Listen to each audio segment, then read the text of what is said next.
দেশকে নিয়ে ভাবা উচিত, এই দেশকে নিয়ে গবেষণা করা উচিত, এই দেশকে ভালো রাখার জন্য তাই আমি রাখতে হবে, এটা আমার দায়িত্ব নিতে হবে, এই দেশের কল্যাণ চাইতে হবে, এই মাটির মূল্য দিতে হবে, এই মাটিকে ভালোবাসতে হবে। জোরে জোরে বলেন ঠিক কিনা?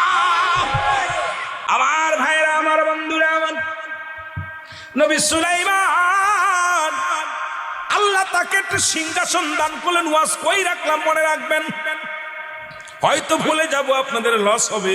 নবী সুলাইমান আলাইহিস সালামকে আল্লাহ পাক একটা সিংহাসন দান করলেন, যার পেট্রোল লাগতো না, ডিজেল লাগতো না, হাওয়া লাগতো না। যখন হুকুম দিতেন সঙ্গে সঙ্গে এই চেয়ারটা, এই সিংহাসনটা সারা পৃথিবী ঘুরে ঘুরে দেখার ক্ষমতা দান করেছিল কে? জোরে বলেন কে? নবী সুলাইমান আলাইহিস সালাম একদিন হাঁটতে হাঁটতে যায় একটা সাগরের কিনারায় দিয়ে দাঁড়াইলো গো। কারণ আল্লাহ তো নিজেই বলেছেন কুল্লু মান আলাইহা ফান। আল্লাহু আকবার বলো, আর একটু জোরে বলো আল্লাহু আকবার। আল্লাহ বলে দুনিয়ার মানুষ শোনো, এই পৃথিবীটা আমি রাখবো না, পৃথিবীর যত পানি আছে পুড়ে ছাই বানায় দিব। নবী সুলাইমান নবী চিন্তা করে এত সাগরের পানি আল্লাহ পুড়ে ছাই বানায় দিবে। একটু বোঝো রে বাবা, জ্ঞান দ্বারা একটু ব্রেন খাটায় দেখো রে বাবা। নবী সুলাইমান চিন্তা করে আল্লাহ এই জমিনটা পুড়ায়া তুমি তামা বানায়া দিবা, যেদিন কিছু থাকবে না সেদিন থাকবা শুধু তুমি। মারহাবা বাবা। কে থাকবে? আল্লাহ থাকবে। সেদিন আমার আল্লাহ থাকবে। যেদিন এই জমিনটা পুড়ায়া তামা বানায়া দিবে, মাটির জমিন হবে তামা। কি হবে? মাটির জমিন হবে তামা। পৃথিবীর মধ্যে এ দরদি বন্ধুরা, এ বন্ধুরা শুনে নাও, পৃথিবীর যত পানি আছে পুড়ে হয়ে যাবে ছাই। কি হয়ে যাবে? কিচ্ছু বলতে কিচ্ছু যেদিন থাকবে না সেদিন থাকবে আমার আল্লাহ। কে থাকবে? জোরে বলেন কে থাকবে? আল্লাহ থাকবে। আর সেদিন থাকবে হাবিবের প্রেম নিয়ে আমার আল্লাহ। সুলাইমান নবী চিন্তা করে আল্লাহ আল্লাহ গো, এই সাগরের পানিগুলো পুড়ে ছাই হয়ে যাবে, এই দুনিয়ার মাটিগুলো পুড়ে তামা হয়ে যাবে। আল্লাহ আমিও থাকবো না, জমিনের কিচ্ছু বলতে কিচ্ছু রাখবা না। এত সুন্দর দুনিয়া তুমি সৃষ্টি করেছো আল্লাহ, সব প্রাণীকে খাও। হঠাৎ করে সুলাইমান নবী দেখলেন একটা পিপিলিকা হাঁটতে হাঁটতে, গুটি গুটি পায়ে হাঁটতে হাঁটতে চলে এলেন সাগরের পাশে। পিপিলিকার মুখের মধ্যে একটা শস্য দানা আছে, খাবারের দানা। সুলাইমান নবী বড় আফসোস করলেন, আরে পিপিলিকা তুই পানি পিপাসা লাগছে মনে হয়, পানির পিপাসায় সাগরের পাশে আছে। সাগরের ঢেউ যদি উতাল পাতাল করে, একটা ঢেউ মারলেই তুই তালায়া যাবি, তুই সাগরের দিকে কেন আসিস রে পিপিলিকা? জোরে জোরে চিল্লায়া বলা যাবে না আল্লাহু আকবার। পিপিলিকা যায় কোন দিকে? সাগরের দিকে। কি পিপিলিকা ছেড়েনি? পিঁপড়া। পিঁপড়া। আল্লাহু আকবার বলেন। নবী সুলাইমান লাঠি ভর দিয়ে দাঁড়ায় রইলেন, লাঠি নিয়ে দাঁড়ায় আছে। দেখি পিঁপড়েরা কি করে। পিঁপড়াটা গুটি গুটি পায়ে হাঁটিয়া সাগরের পাশে যে দাঁড়াইলেন, হঠাৎ করে সাগরের ভিতর থেকে একটা ব্যাঙ লাফ দিয়ে আসলেন। কি আসলেন? জোরে বলেন কি আসলেন? ব্যাঙ লাফ দিয়ে আসলেন। লাফ দিয়ে আসিয়া হা করলেন, আর পিপিলিকরা সঙ্গে সঙ্গে গালের মধ্যে চলে গেলেন। বড় আশ্চর্য হয়ে গেলেন। আর সুলাইমান নবী চিন্তা করে, আরে পিপিলিকা তুই খাবার সংগ্রহ করিয়া পানি খাওয়ার জন্য মনে হয় আসছিস, কিন্তু তোকে তো গ্রাস করে ফেললো ব্যাঙ। আর সাগরের মধ্যে ব্যাঙ আসলো কই থেকে? এই সাগরের ভিতর থেকে ব্যাঙটা আসিয়া তোরে গ্রাস করে ফেললো, খেয়ে ফেললো। নবী সুলাইমান অনেকক্ষণ দাঁড়ায় দাঁড়ায় গবেষণা করে, এত বড় সাগর তুমি দান করেছো, নদী তুমি দান করেছো, পৃথিবীটা তুমি দান করেছো আমার আল্লাহ, এই সৌন্দর্য মহিমা আমি কি করে শুকরিয়া আদায় করবো গো আমার আল্লাহ? নবী সুলাইমান গবেষণা করে, আমার আল্লাহ সবই তো তোমার দান, সবই তো তোমার দান। জোরে জোরে বলো আল্লাহু আকবার। হঠাৎ করে দেখে ব্যাংডা লাফ দেবার, এক লাফে উপরে চলে আসলেন, আসি হা করলেন। আবার পিপিলিকিটা গালের ভিতর থেকে বাইরে চলে আসলেন। নবী সুলাইমান দেখে আশ্চর্য হয়ে গেলেন, ব্যাংটা কেন গালে নিলেন, আবার তারে কেন ছেড়ে দিলেন? পিপিলিকাটার গালের মধ্যে তো কোনো শস্য দানা নাই, খাবার নাই। তাহলে দাঁড়ায় দেখি শুনে নি, পিপিলিকা দাঁড়া। পিপিলিকা দাঁড়ায় গেছে, সুবহানাল্লাহ বলেন। পিপিলিকাটা দাঁড়ায় গেছে। পিপিলিকা বলেন, হুজুর আমাকে আপনি ডাকছেন? বলে হ্যাঁ তোমাকে ডাকছি, দাঁড়াও। বলে তুমি যে গুটি গুটি পায়ে তুমি সাগরের কোলে আসলা, তোমার তো ভয় নাই? আর কেন তোমার গালের মধ্যে একটা শস্যদানা দেখলাম, আবার তুমি ব্যাঙের গালের মধ্যে চলে গেলে, ব্যাঙটা আবার পানির মধ্যে ডুব দিল, আবার ওখান থেকে উঠে তোমারে হাঁ করলো, তুমি বাইর হয়ে গেলে, তোমার গালের মধ্যে সেই শস্যদানাটা নাই। আমাকে একটু হাকিকত না বললে তোমার সারণ নাই। আমি নবী সুলাইমান বলতেছি, তোমার হাকিকতটা বলো। পিপিলিকা কয়, হুজুর শোনেন, ও আমার হুজুর আপনি শোনেন, আপনি আল্লাহর পয়গম্বর, আপনার কাছে আমি সব বলতেছি শোনেন। পিপিলিকা দাঁড়ায় দাঁড়ায় সালাম দিয়া বলে, হুজুর এ আল্লাহর নবী সুলাইমান শোনেন, পৃথিবীর মধ্যে পানির একজন মালিক আছে, যার নাম হলো খিজির আলাইহিস সালাম। 4 জন ব্যক্তি পৃথিবীর মধ্যে, এখনো 4 জন নবী জীবিত আছে। সুবহানাল্লাহ বলেন। কয়জন? 4 জন নবী এখনো পৃথিবীর মধ্যে জিন্দা আছে। শুনলেও বা কবে আলেম ওলামারা লিখে নেন। তাদের মধ্যে একজন হলো ইলিয়াস আলাইহিস সালাম, যাকে আল্লাহ পাহাড়ের দায়িত্ব দিয়েছে। পাহাড় হলো দুনিয়ার একটা খুঁটি। এইগুলো নিয়ে গবেষণা করবেন বাবা, দেখবেন আপনার চিন্তাধারা ওই ঘুষের দিক যাবে না, সুদের দিকে যাবে না। এত সুন্দর সুন্দর পাহাড় করলেন, আপনাদের এই বিজয়নগরও পাহাড় আছে। মুসলমান শুনে নেন, এই জন্য আমাদের গবেষণা করার দরকার। নবী সুলাইমান ও মুসলমান শোনো, একজন নবী, তার নাম হলো ইলিয়াস আলাইহিস সালাম, যার কথায় পাহাড় চলাফেরা করে, যার কথায় পাহাড়টা দাঁড়িয়ে আছে, যাকে দায়িত্ব দিয়েছে আমার আল্লাহ, তার নাম হলো হযরত বাদান ইলিয়াস আলাইহিস সালাম। 2 নাম্বার হলো পানির ভিতরে আছে, যিনি পানির দায়িত্ব দিয়েছেন আমার আল্লাহ, তার নাম হলো হযরত খিজির আলাইহিস সালাম। একজন হলো পানি দায়িত্ব, সাগরের 2 সাগরের মাঝখানে হযরত খিজির আলাইহিস সালাম বাস করে। এ মুসলমান, তাকে আবার কেউ কেউ নবী বলে, কেউ কেউ তাকে নবী বলে নাই। এ মুসলমান শুনে নাও, খিজির আলাইহিস সালাম আল্লাহর একজন মাহবুব বান্দা বা একজন আল্লাহর ওলি, এটা অনেকে বলে। আবার বাদান তাকে দায়িত্ব দিছে পানির দায়িত্ব। এই পানিটা দুনিয়ার মধ্যে যত পানি পান করেন, সাগর নদী পানি যত আছে, সবগুলো তাকে আল্লাহ পাক তার নিয়ন্ত্রণে চালানোর দায়িত্ব দিছে। আর একজন নবী হলো, শুনে নেন মুসলমান শুনে নাও, আর একজন হযরত ইদ্রিস আলাইহিস সালাম, যাকে আল্লাহ উঠায় নিয়ে গেছে, কিয়ামতের আগে আইবো। কথা কেন লিখতেছেন কি? 4 জন ব্যক্তি জীবিত আছে, নামগুলো লিখে নেন, কাজে লাগবে। এদেরকে নিয়ে ওয়াজ করলে রাত শেষ হয়ে যাবে। যেহেতু আমাকে দিছে কবরের ওয়াজ, একটু বলেছে। আবার আমাদের সভাপতি সাহেব বলেছে, ছাত্রলীগের সভাপতি সাহেব বলছে, ভাই দেন আপনার মর্জি, আপনার যা ভালো লাগে আলোচনা করবেন। আসলে উপস্থিত আলোচনা করা লাগবে। জাতির এখন সর্বাঙ্গে ব্যথা, ওষুধ দিব কোথায়? অ্যান্টিবায়োটিক কাজ হয় না, ডবল অ্যান্টিবায়োটিক ছাড়া কাজ হবে না। মুসলমান, এটা দিব কারে? আমার দে বুথ খাদাইবে না, আমার নিজের ধরছে বুথে। কথা কেন বুতে কারে খেদাইবেন? আমার তো নিজেই চাপছে। কথা কই না। এ মুসলমান, জোরে জোরে বল আল্লাহু আকবার। 3 নম্বর হলো নবী ঈসা আলাইহিস সালাম, ঈসা ইবনে মরিয়ম, মরিয়মের সন্তান হযরত ঈসা আলাইহিস সালাম, আল্লাহ তাকে তুলে নিয়ে গেছে। কেউ কেউ বলে ঈসা আলাইহিস সালাম আখেরি নবীর উম্মত হয়ে আসবে। হ্যাঁ বাবা হ্যাঁ, ভাই নবী ছিলেন, উনি নবী থাকতো, দাবি করেছিলেন আল্লাহ আখেরি নবীর উম্মত বানায় আসো। এই জন্য হযরত ইমাম মেহেদী আলাইহিস সালামের হাতে বায়াত গ্রহণ করবেন। ইমাম মেহেদী আলাইহিস সালাম হবে ইমাম, মুসল্লি হবে হযরত ঈসা আলাইহিস সালাম। আমাদের জানার অভাব, মানার অভাব, জোরে বলো আল্লাহু আকবার। এ মুসলমান, আরেকজন নবী যার নামটা আপনারা শুনেন, যিনি হলো হযরত ইদ্রিস আলাইহিস সালাম, ইনিও জিন্দা অবস্থায় এখনো জান্নাতের মধ্যে আছে। এই 4 জন ব্যক্তি এখনো পর্যন্ত পৃথিবীর মধ্যে জিন্দা আছে।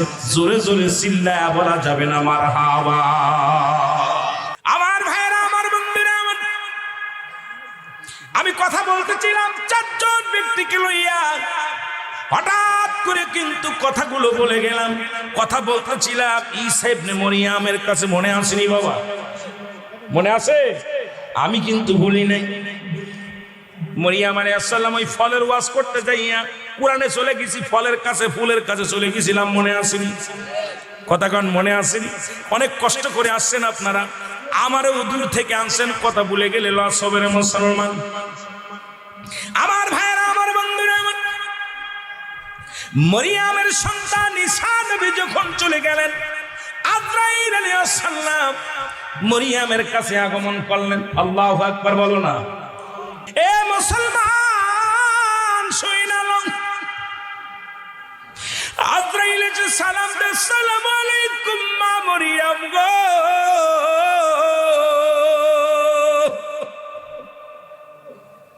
মরিয়ম আলাইহিস সালাম বলে, ওয়ালাইকুম আসসালাম, কে তুমি? আজরাইল বলে, মরিয়ম রে, প্রত্যেকটা মানুষের কাছে একদিন আসবে যিনি, প্রতিটা মানুষের কাছে জীবনে একবার আসবে, সেই আমি। আমার নামটা শুনে নাও। ও মা মরিয়ম, আমি হইলাম আমার আল্লাহর প্রেরিত একজন ফেরেশতার নাম আমার আজরাইল আলাইহিস সালাম। জোরে জোরে চিল্লা বলা যাবে না আল্লাহু আকবার। মা মরিয়ম ডাকতে বলে, আজরাইল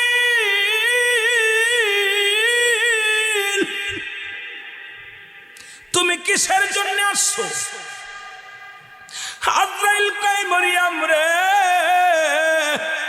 আমার আল্লাহর হুকুম হয়েছে আমি আপনার কাছে এসেছি। আপনার জিন্দেগির সময় শেষ, আপনাকে নেওয়ার জন্য, আপনার রূহটা নেওয়ার জন্য আল্লাহ আমার দুনিয়ার মধ্যে পাঠাইছে। আপনি প্রস্তুতি হন, আপনার রূহটা আমি ছিনিয়ে নিব। মা মরিয়ম আজরাইল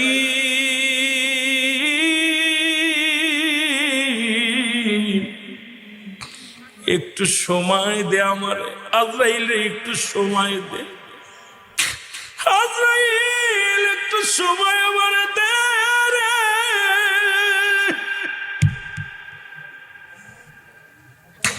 আমার একমাত্র কলিজার ধন ঈসা আলাইহিস সালাম, উনি গেছে আমি মায়ের জন্য ফল আনতে। আমার কলিজার টুকরা সন্তান যদি এসে দেখে মা জননী জগতের মধ্যে নাই, আমার সন্তান বড় কষ্ট পাবে রে। কত ছেলে বিদেশের মাটিতে যাইয়া কফিন হইয়া বাড়ি ফিরছে। আল্লাহ, জমি জমা বিক্রি করিয়া সন্তানকে পাঠাইলা বিদেশের জমিনে। পিরাই শুনি বাংলাদেশিরা, বাংলাদেশের লাশগুলো কফিনে করে বাংলার জমিনে। ওই মা বাবা কেমনে সান্ত্বনা দেয়? জনম দুঃখিনী মার পুরা কপাল্লা মা, এ তো সারা জীবন কাঁদবে, বাবায় কাঁদবে, মায়ে কাঁদবে। লেখাপড়া শিখে চাকরি করেছে, সন্তান দুনিয়া থেকে বিদায় হয়ে গেছে। অনেক যুবক সন্তান এসএসসি ডিগ্রি পাস করেছে, দুনিয়ায় সড়ক দুর্ঘটনায় দুনিয়া থেকে বিদায় হয়ে গেছে। ওই মা দুঃখিনী সারা জীবন যতদিন দুনিয়ার মধ্যে থাকবে, ওই মায়ের কান্না শেষ হবে না, ওই বাবার কান্না শেষ হবে না। আমার মুসলমান মরিয়ম ডাকতে বলে, আজরাইল রে,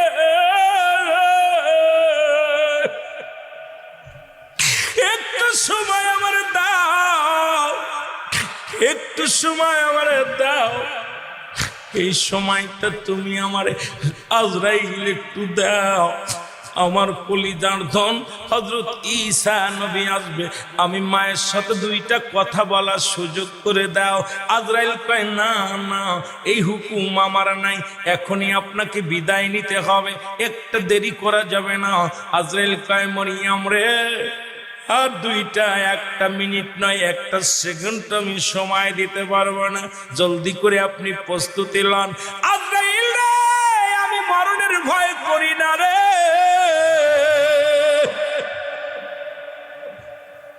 আমাকে তুমি নিয়ে যাবে, তবে একটা কষ্ট আমার হৃদয়ের মধ্যে, আমার কলিজার টুকরা সন্তানের সঙ্গে একটা কথা বলার সুযোগ আমারে দিলি না। আজরাইল কয়, না না, আমি পারবো না, সময় দিতে পারবো না। মা মরিয়ম কয়, তাহলে আমারে নিয়ে যাও। সঙ্গে সঙ্গে মা মরিয়মের রূহটা বাইর হয়ে গেলেন। মা মরিয়ম জমিনের মধ্যে পড়ে গেলেন। ঈসা নবী ফলের ছাকা নিয়ে ফিরে আসলেন ঘরে। ঘরে এসে দেখ মা পড়ে আছে ঘরের দরজায়। চিন্তা করে মা মনে হয় ঘুমাইতেছে, মাকে ডিস্টার্ব করা যাবে না। অনেকক্ষণ যাবত মায়ের অপেক্ষায় রইলেন। ঈসা নবী চিন্তা করে আমার মা জীবনে তো কোনোদিন আমি ঘরে ফিরলে আমার মা কোনোদিন ঘুমায় নাই, আজ কেন মা এমন ঘুমাইলো? মা তো কোনো কথা বলে না। আমার মা তো এই মাত্র আমি গেলাম মায়ের হুকুম তালিম করার জন্য, এখন আমার মা কেন কথা বলে না? ঈসা নবী যাইয়া মায়ের হাতটা ধরলেন, ডাকতে বলে মা, মা কোনো কথা বলে না, মার চির বিদায়। জনম দুঃখের মা নাই রে।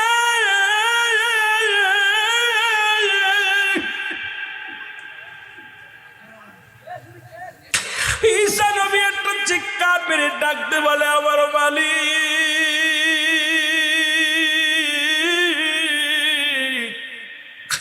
তোমার কাছে আমার কোনো অভিযোগ নাই, কোনো অভিমান নাই। এই চিরদিনের জন্য বিদায় সকলের নেওয়া লাগবে, তবে জনম দুঃখিনী মা মায়ের জন্য ফল আনতে বলেছিল। আমার মায়ের সাথে আমি শেষ বেলায় একটা কথা বলার সুযোগ আমারে দিলা না। আল্লাহ, তুমি আমার মারে নিয়ে আইলা। আল্লাহ, তুমি আমার মা জড়িয়ে নিয়ে আইলা। আমাকে একটা সুযোগ দাও, আমি আমার জনম দুঃখিনী মায়ের সাথে কিছু কথা বলতে চাই। আমার আল্লাহ বলে, দিলাম রে বন্ধু, তোমার সুযোগ দিলাম। ঈসা নবী মাকে জিন্দা করলেন, মারহাবা বলা যাবে না? ঈসা আলাইহিস সালাম মাকে জিন্দা করলেন, জিন্দা করে মা উঠলেন, উঠে বলে বাবা ঈসা তুমি আইছো। বাবা হাতে কি কয়? বাবা ফল। বলে মাগো একটা কথা জানতে চাই, তোমাকে আমি জিন্দা করেছি, সাল্লাম তোমার রূহটা কেমনে বাইর করেছে একটু জানতে চাই। মা জননী ডাকতে বলে বাবা ঈসা রে,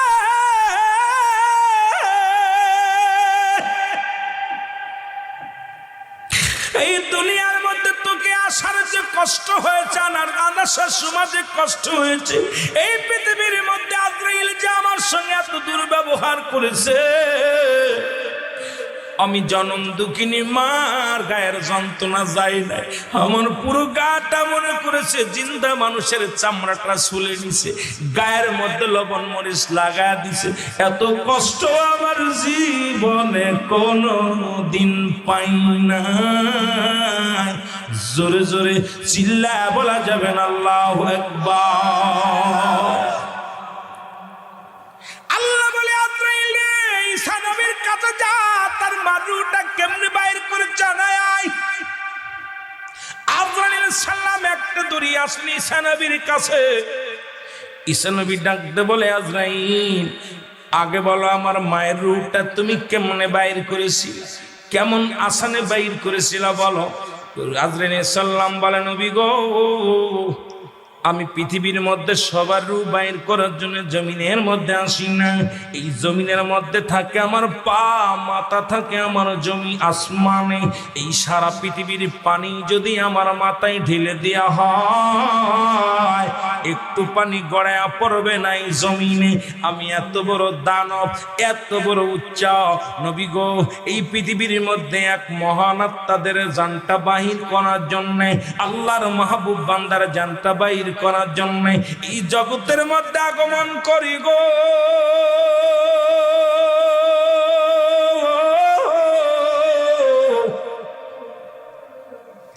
এই পৃথিবীর মধ্যে অন্য দুষ্কৃত মানুষ, জাহান্নামী মানুষের রূহটা বাইর করার জন্য আমি জমিনের মধ্যে আসি না। আপনার মাকে জানটা কবজ করেছি, সন্তানের মায়ের বুকে সন্তান দুধ খাইতে খাইতে যেমনি ঘুমায়া যায়, এমনি ভাবে আপনার মায়ের জানটা আমি বাইর করেছি। কোনো কষ্ট দিই নাই, কোনো যন্ত্রণা দিই নাই, শুধু আমার হাতখানা আপনার মায়ের মাথার উপরে রেখেছিলাম। আপনার মাকে আমি কষ্ট দিই নাই। এর মা মরিয়ম একটা চিৎকার মেরে বলে আজরাইল রে, এত আসানের মৃত্যু যদি এত কঠিন হয়, যাদের সঙ্গে তুমি দুর্ব্যবহার করবা, যাদের রূহটা তুমি জোর করে ছিনে আনিবা, তাদের মৃত্যুটা কত কঠিন হয়। আল্লাহ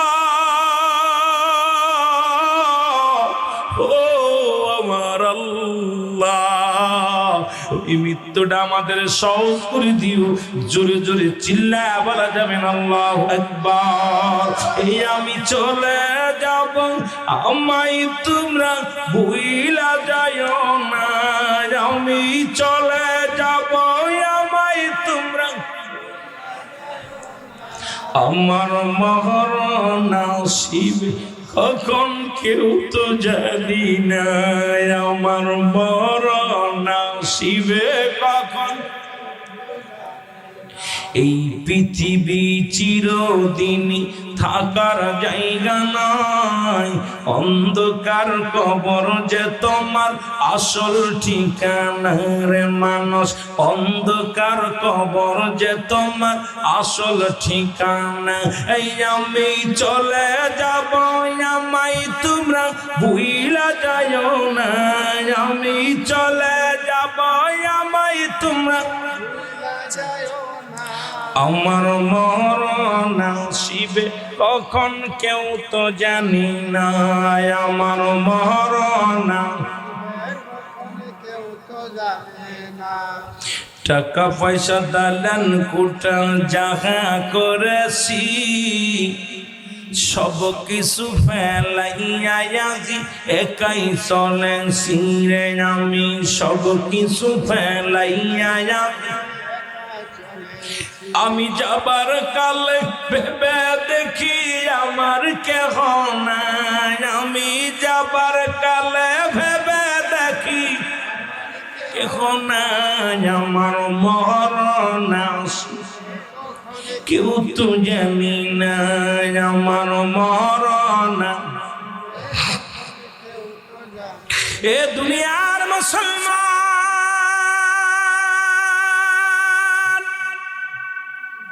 ওই একই নিয়ামত ইদ্রিস আলাইহিস সালামকে আমার আল্লাহ ডাকতে বলে, বন্ধু তুমি জান্নাতের মধ্যে আসো গো। আমার জান্নাত পাকি তুমি খুশি হয়েছো? ইদ্রিস আলাইহিস সালাম বলে, আমার আল্লাহ তোমার জান্নাতের নিয়ামত পাইয়া বড্ড খুশি হয়েছে, তবে আমার ভিতরে একটা কষ্ট। আমি একজন নবী ছিলাম, আমি তো সারা জীবন আপনার গোলামি করেছিলাম, আমি তো আপনার অনুগত্য করেছিলাম। আমার মাওলা তোমার আজরাইল আমার সঙ্গে এমন ব্যবহার করলো কেন? তোমার আজরাইল আমার রূহটা অনেক কষ্ট দিয়ে আসান করে কি করেছে, বাইর করেছে। ইদ্রিস আলাইহিস সালাম যখন বলতে লাগলেন, আল্লাহ বলে, আজরাইল যাও যাও, দেরি করো না রে আজরাইল। আমার ইদ্রিস নবী জান্নাতের মধ্যে আছে আনন্দের মধ্যে, কিন্তু মনে বড় কষ্ট। একবার যাও। ইদ্রিস আলাইহিস সালাম কি বলতে চায়? আজরাইল এসে ডাকতে বলে, আল্লাহর নবী ইদ্রিস আলাইহিস সালাম আপনি আমাকে স্মরণ করেছেন? বলে হ্যাঁ। আজরাইল রে আগে বলো, আমি আজরাইল রে আগে বলো, আমি ইদ্রিসের রূহটা তুমি কেমনে বাইর করেছিলাম? বলে হুজুর খানা খাইতে যাইয়া, হুজুর গো শুইনালান মায়ের বুকে দুধ খাইতে খাইতে সন্তান যেমনি গমায়া যায়, একটা ফুল যেমন গাছ থেকে টানতে সিরা হয় বা পিপিলিকে একটা কামড় দেয়, এই পরিমাণ যন্ত্রণা আমি দিই নাই গো।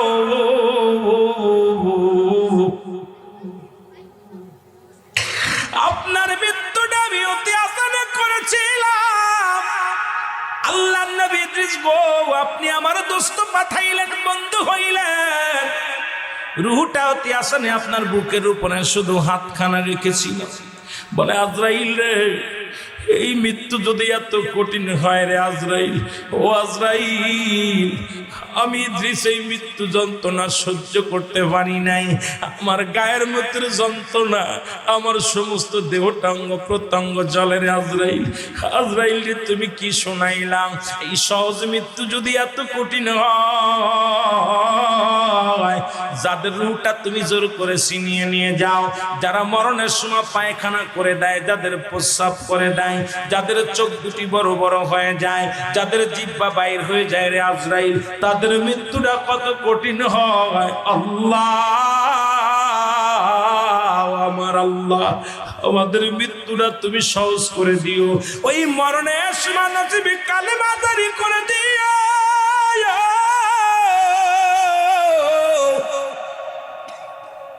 তোমার হাবিব পাকের চেহারা মুবারক কায়না বানায়া দিও।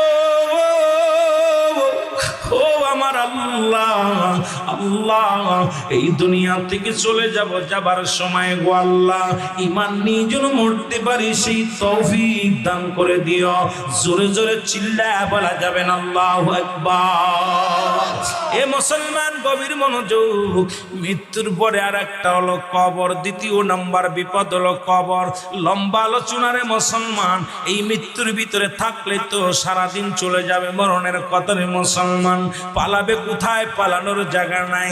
আমার বাবারা শোনো, 10 তলা 20 তলা 50 তলা সিন্ধুকের মধ্যে থাকলো আমার আল্লাহ ছাড়বে না। বাড়ির মধ্যে ছাড়বে না। কখন যেন কোন হালাতে মৃত্যু হয়ে যায় রে মুসলমান। এই জন্য মরণের ওই ব্যক্তি সর্বোচ্চ উত্তম ব্যক্তি, যিনি সদা সর্বদাই মরণের চিন্তা করে গো। এই মরণের ভয়ে সব মাতার অন্তর কাঁদে। এই মরণের ভয়ে তার অন্তরের ভিতরে দরপর করে। এ দুনিয়ার মুসলমান, 2 নাম্বার হলো মানুষের কবর বলতে বোঝায় মানুষের বাড়ির আঙ্গিনায় 3.5 হাত একটা গর্ত করিয়া আপনার দেহ মুবারক রাখার মুসলমান, এটার নাম মনে করি কবর না রে বাজান না। যারা আগুনে পুড়ে মারা গেল তাদের কবর কোথায়? যারা হাগদাদেরকে হাঙ্গর কুমিরে খেয়ে গেল তাদের কবর কোথায়? এই দুনিয়ার মধ্যে শোনো, অনেক হিন্দু ভাইয়েরা তাদের আপনজনদের পোড়ায়া দেয়, ছাই বানায় ফেলে, তাদের কবর কোথায়? কবর বলতে বোঝায়, বাবারে শুনে ভালো করে দিলের কান্ডা লাগাও শোনো, কবর বলতে বোঝায় মানুষের মৃত্যুর পর থেকে শুরু করে কিয়ামত পর্যন্ত জগৎটাকে বলা হয় কবরের জগৎ। জোরে জোরে চিল্লায় বলা যাবে না আল্লাহু আকবার। কার কবরে যেন দাউ দাউ করে আগুন জ্বলে রে,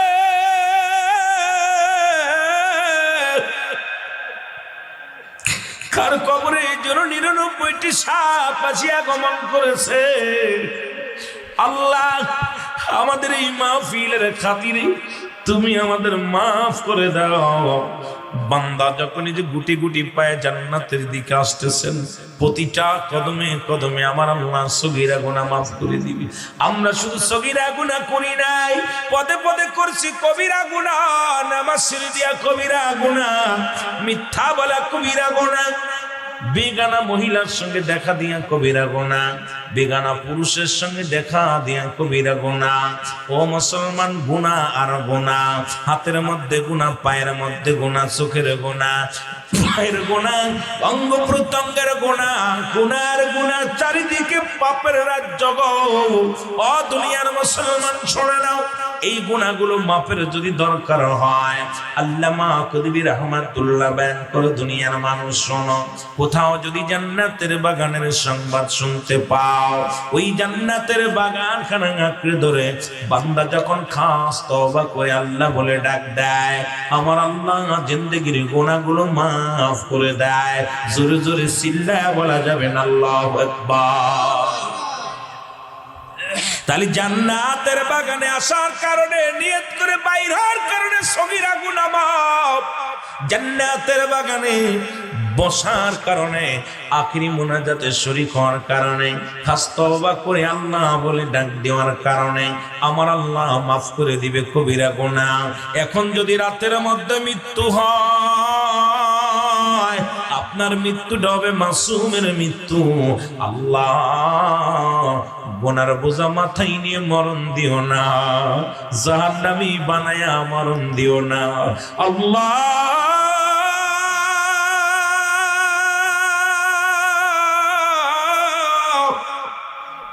কিয়ামত পর্যন্ত নবীদের দরজা বন্ধ,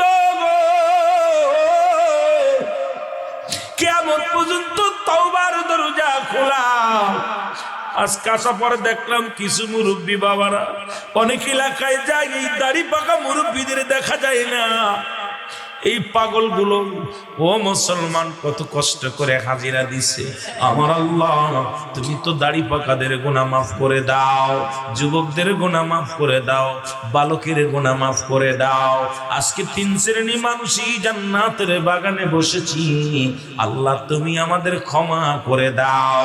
এই জন্য মানুষের মৃত্যু হয় 2টা টাইম গো, একটা হলো রাতের বেলা, একটা হলো দিনের বেলা। পৃথিবীর মধ্যে আসান সিরিয়াল আছে, যার কোনো সিরিয়াল নাই।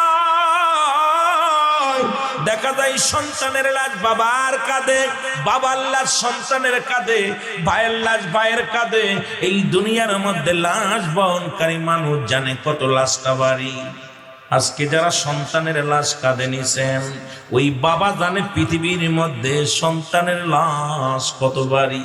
যে সন্তান তার বাবার লাশটা কাঁধে নিছে, ওই সন্তানটা জিগাইলে বলবে, দুনিয়ার মানুষ শোনো,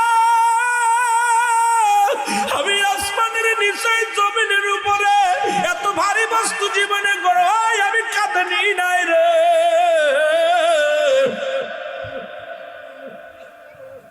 পৃথিবীর মধ্যে আসার একটা সিরিয়াল আছে, যার কোনো সিরিয়াল নাই। আল্লাহ, আমাদেরকে তুমি হয় মৃত্যু হয় 2টা টাইমে, রাতের মধ্যে না হয় দিনের মধ্যে। আল্লাহ, দিন শেষ করেছি, মৃত্যুবরণ করি নাই, রাত শুরু করে দিলাম। আল্লাহ, এখনো গভীর রাত সামনে আসবে গো আমার আল্লাহ, এখনো পর্যন্ত আমরা জিন্দা আছি। এই জন্য শুরুতে আপনাদের নিয়ে তওবা করব। আমার সাথে খাস তওবা করেন, তওবাতুন নসুহা। এই দুনিয়ার শেষ তওবা হয়ে যেতে পারে। আমার অনেক মুরব্বী বাবারা আছেন, আমি গুনাহগার। অনেক যুবকের আছেন, আমি গুনাহগার। অনেক ওলামা ইকরাম আছেন, আমি গুনাহগার। সবাই মিলে একসাথে তওবা করে নি, আল্লাহ যেন জিন্দেগির গুনাহ মাফ করে দেয়। সবাই আমার সাথে পড়েন আস্তাগফিরুল্লাহ। বাবার মাহফিলে আসিয়া হাসির জায়গা না, আনন্দের জায়গা না। গুনাহ মাফের জন্য জান্নাতের বাগানে আইছি। আল্লাহ, এই বাগান থেকে গুনাহগুলো মাফ করে দিও গো। জীবনে কত গুনাহ করেছি জানা নাই। এখন আর মাহফিলের মাঠ মাহফিল নাই, একটা বিনোদন হয়ে গেছে, আনন্দের বিনোদন, হাসাহাসির তামাশা। এ গিবাত, এর বিরুদ্ধে কথা বলা।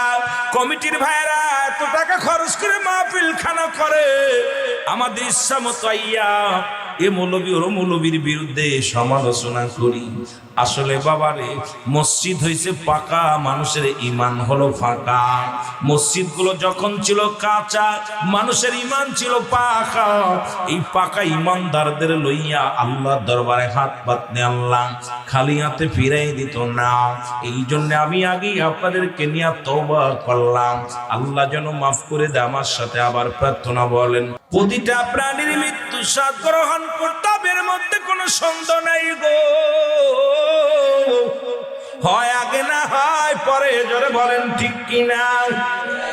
কুল্লু নাফসিন যায়িকাতুল মাউত, জোরে জোরে চিল্লায় বলা যাবে না, ঠিক কিনা। রাসূল বলে, আলা ইন্না আউলিয়াল্লাহি লা ইয়ামুত। মিরকাত সূরা মিরকাতের 10ম খণ্ড 722 নম্বর পৃষ্ঠা, তাফসীরুল বায়ান 5ম খণ্ড 524 নম্বর পৃষ্ঠা। রাসূল কয়, লা ইয়ামুত, আল্লাহর যারা মাহবুব বান্দা হয়, আল্লাহর যারা প্রিয় বান্দা গুলো হয়ে যায়, এদের মরণ নাই, মরণ নাই। আজকে গোলামি করলাম, আজকে দুনিয়ার মধ্যে আল্লাহর ইবাদতকারী বান্দা, হালাল কর বান্দার কোন টেনশন নাই, টেনশন নাই রে। এই পৃথিবীর মধ্যে ইমানদারের বড় শক্তি গো। এই দুনিয়ার জিন্দেগি ইমানদার চাই না, আল্লাহর বন্দেগি করিয়া দেন, জিন্দেগি কাটায়া দেয়। জোরে বলো ঠিক কিনা। আমি যে কথা বলতেছিলাম, মৃত্যু হয় 2টা টাইমে, একটা হলো রাতের বেলা, একটা হলো দিনের বেলা।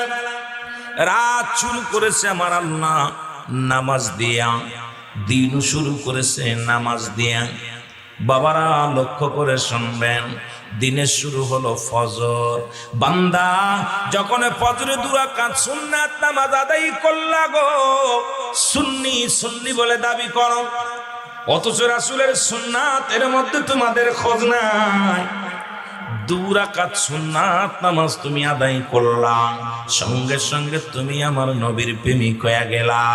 এবার 2 রাকাত ফরজ নামাজ তুমি আদায় করলা, সঙ্গে সঙ্গে তুমি আমার আল্লাহর গোলাম হয়ে গেলা।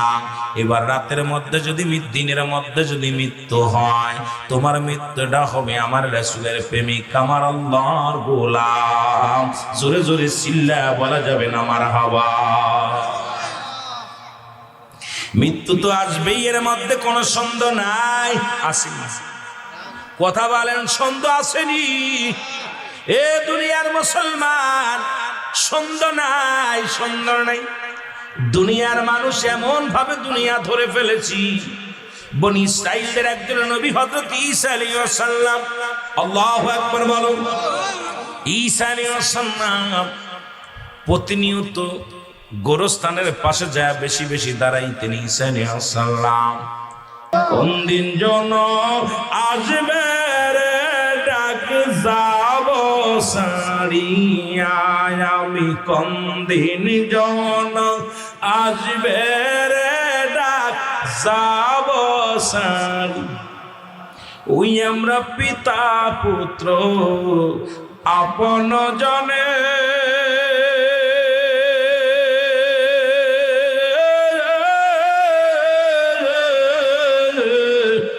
কেউ হবে না সঙ্গের সাথী যাইবার কালে, কেউ হবে না সঙ্গের সাথী যাবার কালে। আমার কোন দিন জন আসবে রে ভাই চইলা যাওয়ার ডাক, বলেন কোন দিন জন আসবে রে আমার চলে যাওয়া।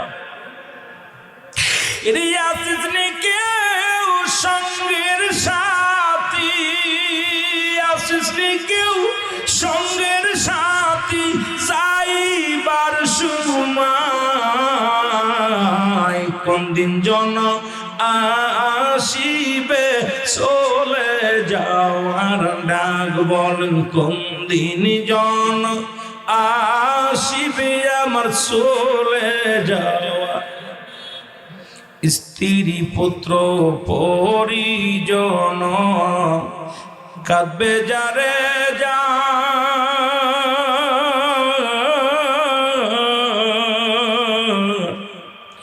কাফনের কাপড় আসবে বাড়ির ভিতর, 4 বিহারি পালকি গো আসবে বাড়ির ভিতর। কেউ আমারে দিবে গোসল, কেউ আমারে দিবে গোসল, শেষ বিদায়েরই বার। কোন দিন জন আসবে রে আমার চলে যাওয়ার ডাক, বলেন কোন দিন জন আসবে রে আমার চইলা যাওয়া। কত যাদের বাসলাম ভালো এ জগতের পরে,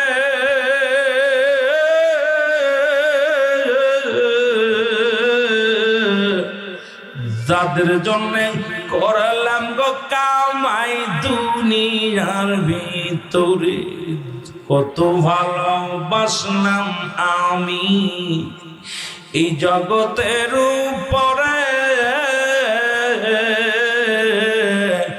যাদের জন্য করলাম গো কামাই দুনিয়ার ভিতরে।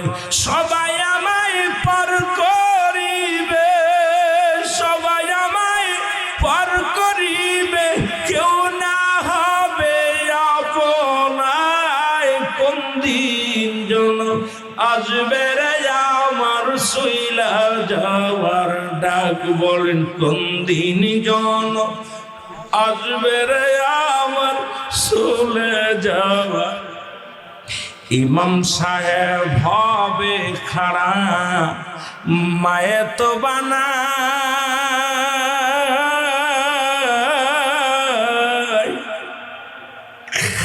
দলে দলে আসবে সবাই নামাজের সময়। আরে আতর গোলাপ লাগায় আমায় দিবে জনমের বিদায়। আরে আতর গোলাপ লাগায় আমায় দিবে রে জনমের বিদায়। কোন দিন জনম আসবে রে আমার চলে যাওয়ার ডাক রে, কোন দিন জনম আসবে রে আমার চলে যাওয়া। শূন্য হাতে আইসি ধরায় বিদায় শূন্য হাতে। 50 বছরের জিন্দেগি ভাই আমল নাই মোর সাথে আমার। 50 বছর জিন্দেগি আমার আমল নাই রে সাথে। কি জবাব দিব আমি, কি জবাব দিব আমি ওই খোদার দরবারে। কোন দিন জনম আসবে গয় আমার চলে যাওয়ার ডাক। বলেন কোন দিন জনম আসবে রে আমার চলে যাওয়ার ডাক। আল্লাহুম্মা